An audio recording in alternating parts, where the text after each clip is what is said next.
Bienvenue sur Actu sous tout angle, la chaîne qui analyse l'actualité sans détour. Abonnez-vous et activez la cloche pour ne rien rater.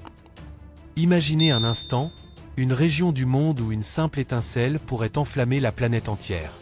Des missiles qui traversent le ciel, des explosions qui secouent des capitales ancestrales, et des puissances mondiales qui se toisent, prêtes à tout pour dominer.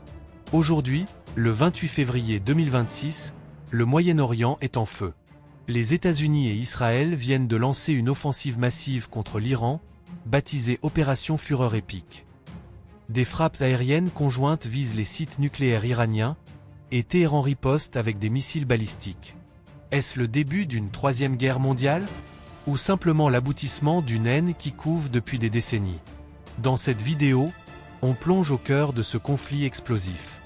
Basé sur des faits historiques réels et les dernières actualités, je vais vous expliquer pourquoi ces tensions ont dégénéré, qui sont les vrais acteurs, et ce que ça pourrait signifier pour le monde. Accrochez-vous, parce que ce qu'on va voir n'est pas du cinéma, c'est la réalité géopolitique qui pourrait changer notre avenir. Si vous aimez les analyses sans filtre, abonnez-vous et activez la cloche pour ne rien rater.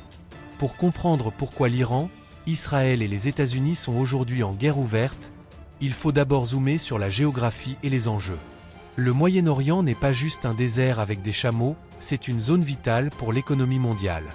Pensez-y, 60% des réserves prouvées de pétrole mondial y sont enfouies. Les routes commerciales comme le détroit d'Ormuz, par lequel transite 20% du pétrole global, font de cette région un choc-point stratégique. Une fermeture de ce détroit, comme l'Iran l'a menacé à plusieurs reprises, pourrait faire exploser les prix du carburant et plonger l'économie mondiale en récession. Ajoutez à ça une position centrale entre l'Europe, l'Afrique et l'Asie, et vous comprenez pourquoi les grandes puissances s'y intéressent depuis des siècles. Depuis la fin de la Seconde Guerre mondiale en 1945, les États-Unis ont fait du Moyen-Orient leur terrain de jeu. Ils y maintiennent une présence militaire massive pour sécuriser l'accès au pétrole, protéger les routes maritimes et soutenir leurs alliés. Israël, fondé en 1948, est devenu leur partenaire incontournable.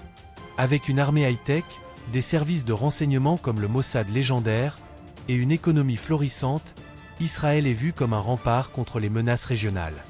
Les USA injectent des milliards en aide militaire chaque année, plus de 3,8 milliards de dollars en 2025 seul. Pourquoi? Parce qu'Israël partage leurs valeurs démocratiques et sert de base avancée contre les régimes hostiles. En face, l'Iran aspire à redevenir la superpuissance perse d'antan. Avec une population de plus de 85 millions d'habitants, des ressources naturelles abondantes et une armée idéologiquement motivée, Téhéran voit la présence américaine comme un encerclement. Des bases US en Irak, en Afghanistan, au Qatar et en Arabie Saoudite entourent l'Iran comme un étau. Pour les mollahs au pouvoir, c'est une menace existentielle. Et Israël? C'est l'ennemi juré, perçu comme un État artificiel imposé par l'Occident au cœur du monde musulman. Chacun se voit comme la victime. Israël craint l'annihilation, l'Iran l'oppression, et les USA protègent leurs intérêts globaux. Résultat? Une spirale de méfiance où chaque action défensive est vue comme offensive par l'autre camp. Remontons le temps.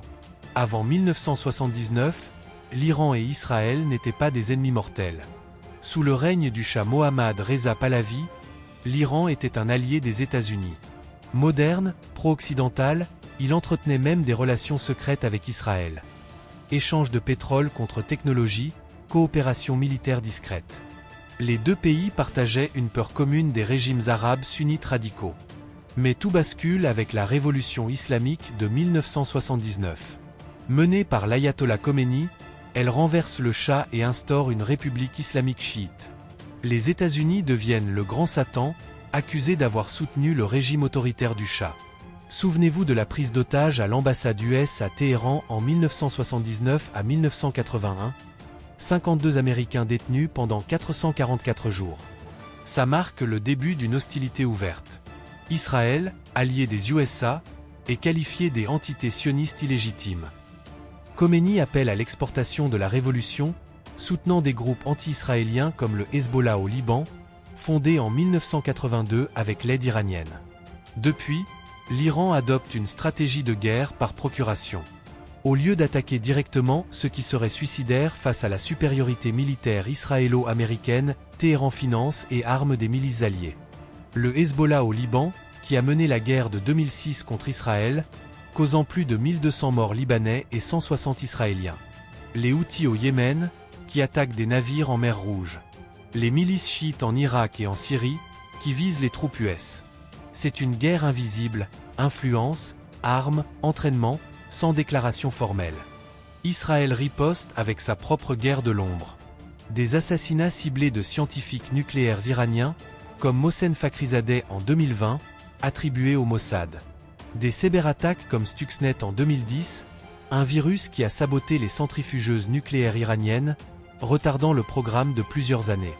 Les USA participent, sanctions économiques crippling, comme celles réimposées par Trump en 2018 après le retrait de l'accord nucléaire JCPOA de 2015. Cet accord, négocié sous Obama, limitait le programme nucléaire iranien en échange de levée de sanctions, mais Trump l'a torpillé, accusant l'Iran de tricherie. Pourquoi les USA sont-ils toujours impliqués? Ce n'est pas du altruisme. Après les invasions de l'Afghanistan en 2001 et de l'Irak en 2003, les Américains ont hérité d'un réseau de bases militaires autour de l'Iran. Vu de Téhéran, c'est un siège permanent. Les interventions US ont déstabilisé la région, chute de Saddam Hussein en Irak, qui a ouvert la porte à l'influence iranienne chiite.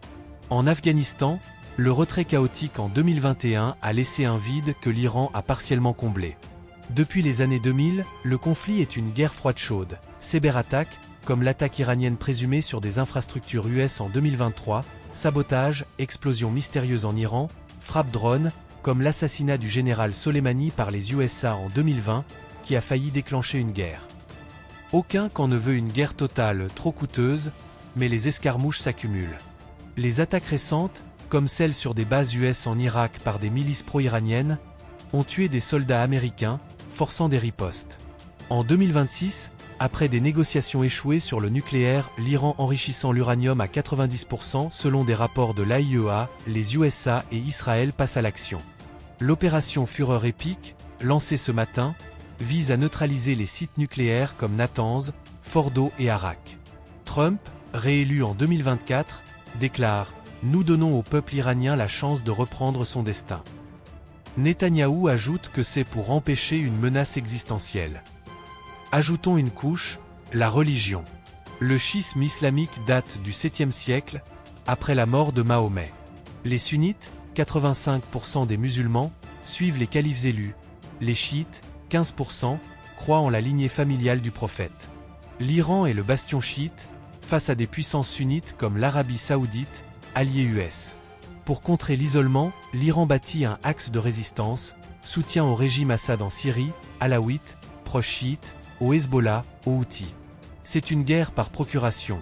En Syrie, l'Iran aide Assad contre les rebelles sunnites. Au Yémen, les Houthis vs l'Arabie. Israël voit ça comme une croissante chiite menaçant ses frontières. Depuis 1995, mais surtout depuis 2020, les tensions montent. Israël frappe des convois iraniens en Syrie. L'Iran accélère son nucléaire après l'échec du JCPOA. En 2025, comme détaillé dans des analyses récentes, Israël lance Rising Lion en juin, détruisant des sites, suivi par des ripostes iraniennes et l'entrée US avec des bombes anti-bunker. Bilan, des centaines de morts, risque de radiation. Aujourd'hui, en 2026, après un ultimatum US, fureur épique frappe Téhéran, Ispahan. Explosion sur la place Jemouri, fumée visible. L'Iran riposte, missiles sur Israël, interceptés en partie, et base US au Qatar. Internet iranien down à 96%. Trump appelle à un soulèvement interne pour renverser les mollahs. Comparaison avec l'Irak 2003, objectif similaire, changement de régime, mais approche high-tech pour éviter l'enlisement. Réaction mondiale, Europe appelle à la diplomatie, Chine et Russie condamnent. Risque, fermeture d'Ormuz, hausse du pétrole, escalade avec Hezbollah ou Houthis. Ce conflit n'est pas nouveau, c'est 45 ans de tensions qui explosent. L'Iran veut l'hégémonie régionale, Israël la survie, les USA la domination. Mais une guerre totale pourrait coûter des trillions et des millions de vies. Espérons un cessez-le-feu. Qu'en pensez-vous? Guerre justifiée ou folie? Commentez ci-dessous.